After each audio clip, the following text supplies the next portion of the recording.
அணில் இருக்கான் பாத்தீங்களா, அந்த 7 அடி எருமையுடைய போலி லாட்டரி சீட்டு வித்த பணத்தை வச்சுக்கிட்டு விமானத்துல போகவும், இந்த விர்ச்சுவல் வாரியர்ஸ்னு இந்த ரூட் இவங்களுக்கெல்லாம் காசை கொடுத்து என்னமோ 40% இருக்கு, 30% 25% இருக்குன்னு அள்ளி விடுறாங்க.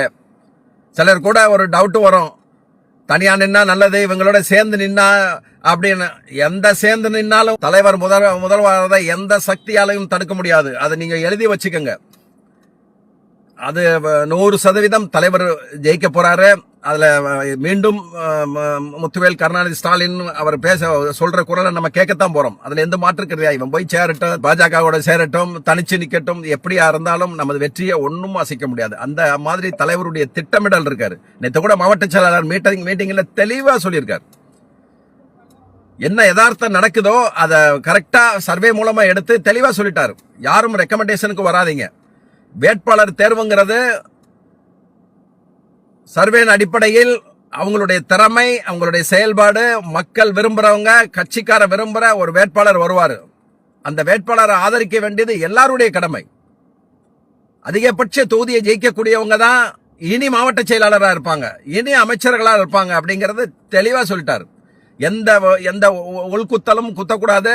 எந்த வித இதுவும் பண்ணாம தலைவர் யார் அறிவிக்கிறாங்களோ, கூட்டணியில யார் அறிவிக்கிறாங்களோ அவங்கள பூரா ஜெயிக்கணும். நமக்கு 150 தொகுதி நம்ம ஜெயிக்க போறோம். கூட்டணி கட்சி 50 தொகுதி, மொத்தம் 200 தொகுதி நம்ம ஜெயிச்சே ஆகணும். தலைவர் தெளிவா சொல்லிட்டாரு. அதை நம்ம கடைபிடிப்போம்.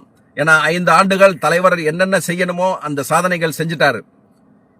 எந்த ஆட்சியிலும், அதாவது 2006 to 2011 தலைவர் மிகச்சிறந்த ஆட்சியை கொடுத்தாரு. அதை காட்டிலும் ஒரு ஸ்டெப் மேல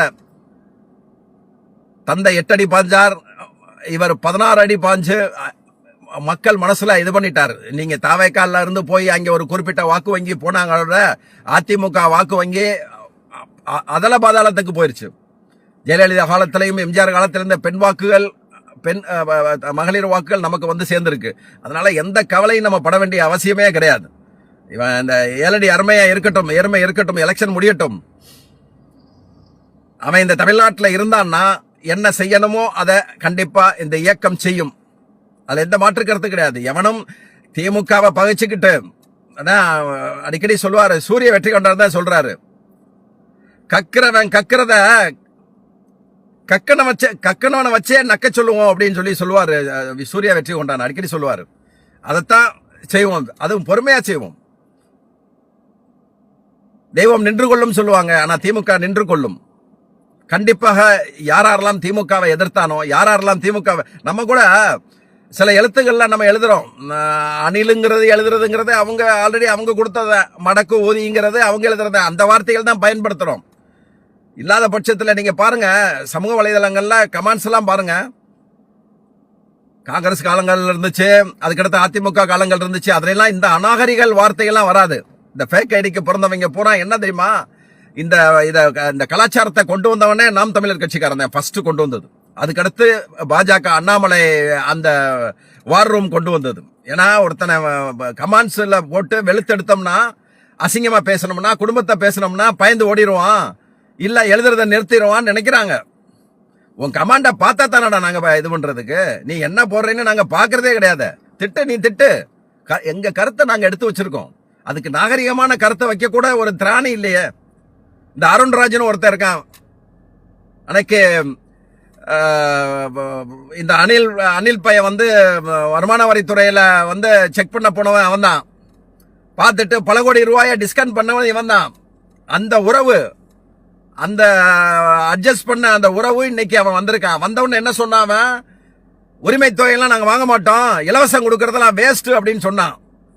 அந்த பரதேசி நாய் போய் திருச்செங்கோடுல வந்து டப்பா கொடுத்துக்கிட்டு இருக்கான். அவனுடைய ஸ்டிக்கர் ஒட்டி டப்பா இஷ்யூ பண்ணிட்டு இருக்கான். ஒவ்வொரு ஸ்கூல்லையும் போய் முட்டாய் கொடுக்கறது. எப்படி அரசு பள்ளியில, ஒரு பள்ளியில பார்த்தேன், அரசு பள்ளியில, கோயம்புத்தூர் சைடுன்னு நினைக்கிறேன், அரசு பள்ளியில கொண்டு போய் 10ஆவது வகுப்பு எக்ஸாம் எழுதுறாங்களாம். அவங்களுக்கு பேனா இதே கொண்டு கொடுக்குறான். ஒரு 10 ரூபா பேனா வாங்கி கொடுத்துட்டு என்னமோ அது அவங்க டீச்சர்ஸ் எல்லாம் ரொம்ப வரவேற்று வர்றாங்க, தாவேக்காரங்க வர்றாங்க, வாங்கிக்கங்க அப்படின்னு.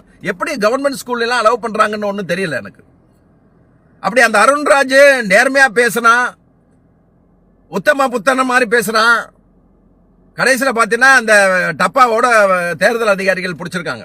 அது கொடுக்கறத நீ எலெக்ஷனுக்கு முன்னால கூட தேர்தல் தேதி அறிவிச்சாச்சு. அதன் டப்பா 10 ரூபாயா 20 ரூபாய்க்கு வாங்க ஒரு சில்வர் டப்பாவை கொடுத்துட்டு, அப்ப நீ சொல்ற நியாயமா ஊழல் பண்ண மாட்டேன்னு சொன்னா இது ஊழல் தானடா. நீ காசு கொடுக்காம நீ வந்து நின்னு பாரு, நெல்லு. நாங்க கொடுக்கறத மக்களுக்கு கொடுக்கறோம்டா. அது நீ நினைச்சுக்கிட்டீங்கன்னா ரைட்டு. அது நாங்க செய்ய போகும்போது அதையே நீ எதிர்க்கிற, அதையே குற்றம் சொல்ற. நாங்க நேர்மையானவங்க இதெல்லாம் செய்ய மாட்டோம்னு என்ன மயத்துக்குடா சொல்றிய? சொல்லிட்டு அப்புறம் என்ன இது கூந்தலுக்கு கொடுக்குற? எனவே என்ன தலைகில நின்னாலும் சரி, மதுவை ஒழிப்போங்கிறான் யாரு ஆதவர்ஷனா. பிளைட்ல பிடிச்சிட்டாங்க, பாட்டிலோட போறான். ஏண்டா 1 மணி நேரம்டா, சென்னையில இருந்து டெல்லிக்கு போறதுக்கு வெறும் 1 மணி நேரம். அந்த 1 மணி நேரம் போதையே இது பண்றது தெரியலையா? இவனை இந்த ஆணையில போதையிலே வச்சிருக்காங்கன்னு நினைக்கிறேன். போதையிலேயே மலங்கடிச்சு வச்சிருக்காங்கன்னு நினைக்கிறேன்.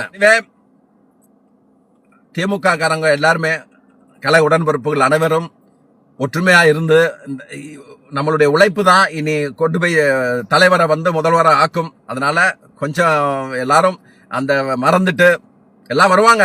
யாரெல்லாம் எந்தெந்த அமைச்சர் எந்தெந்த எம்எல்ஏக்கள்லாம் கட்சிக்காரனை பார்க்காம இருந்தாங்களோ, எந்த பிஏ போன் எடுக்கலையோ, எந்த தொண்டனை போய் பார்த்தா வீட்டுக்கு போனானா காக்க வச்சு மணிக்கணக்கா காக்க வச்சு ஒன்னும் செய்யலையோ, எங்களுக்கு இது போட்டிருக்கலாமே, கிராம இதுல போட்டிருக்கலாமே, சத்துணவுல போட்டிருக்கலாமே, அங்கன்வாடி பணியாளர்ல போட்டிருக்கலாமே, தலையாரி வேலைக்கு போட்டிருக்கலாமே அப்படின்னு சொல்ல போகும்போது எல்லாம் அதிகாரிகள் செஞ்சுட்டாங்க, எங்களுக்கு ஒன்றும் தெரியாதுன்னு சொல்லி ஏமாத்தினாங்களோ, அவங்களாம் நம்மளை தேடி வருவாங்க. அவங்க நம்ம கட்சிக்காரங்க. நம்ம இதுதான் விடுவோம். இனி அடுத்த 5 ஆண்டுகள் நம்ம ஆட்சிக்கு வர போகும்போது யாரு செய்யறாங்களோ, யாரு திறமை நமக்கு கட்சிக்காரனுக்கு செய்யறாங்களோ அவங்களைத்தான் பார்த்து தலைவர் தேர்ந்தெடுக்கணும். எம்எல்ஏவா அவங்களைத்தான் மந்திரியாக்கணும். அப்படிப்பட்ட சூழல் வரும். வராத சூழல்னா சோசியல் மீடியா மூலமா அவங்களை கொண்டு வர்றதுக்கு வழி பண்ணுவோம். அது வரைக்கும் நம்ம எல்லாரும் சேர்ந்து இந்த இயக்க வெற்றியை மட்டும் குறிக்கோளா பார்த்து செய்யணுங்கிறது என்ன மாதிரி ஆட்களுடைய தாழ்மையான வேண்டுகோள். ஏன்னா ஒரு இடைத்தேர்தலில் ஒரு தொகுதியில நம்ம தோத்துட்டா கூட சோறு சாப்பிடாம 2 நாள் வெளியே வராம கஷ்டப்படுற லட்சக்கணக்கான தொண்டர் இருக்கான. தொண்டனை கொண்ட இந்த திமுக அது. அவனுக்கு உணர்வு தான் தெரியும், நேர்மை தான் தெரியும். இப்படி ஏமாத்திட்டாங்களே அப்படின்னு சொல்லிட்டு பழிவாங்க தெரியாது, வன்மம் தெரியாது. அதுல சிலர் இருக்கலாம், நம்ம வளர்ந்துடக்கூடாது அப்படின்னு நினைக்கிற சிலர் வன்மங்கள் இருக்கலாம். ஆனா தொண்டன் அடுத்த எந்த வன்மம் இல்லை. மீண்டும் இந்த தலைவரை முதல்வர் ஆக்குவார் அப்படிங்கிற ஒரு நம்பிக்கையோட நம்ம நடைபெறுவோம். நன்றி, வணக்கம்.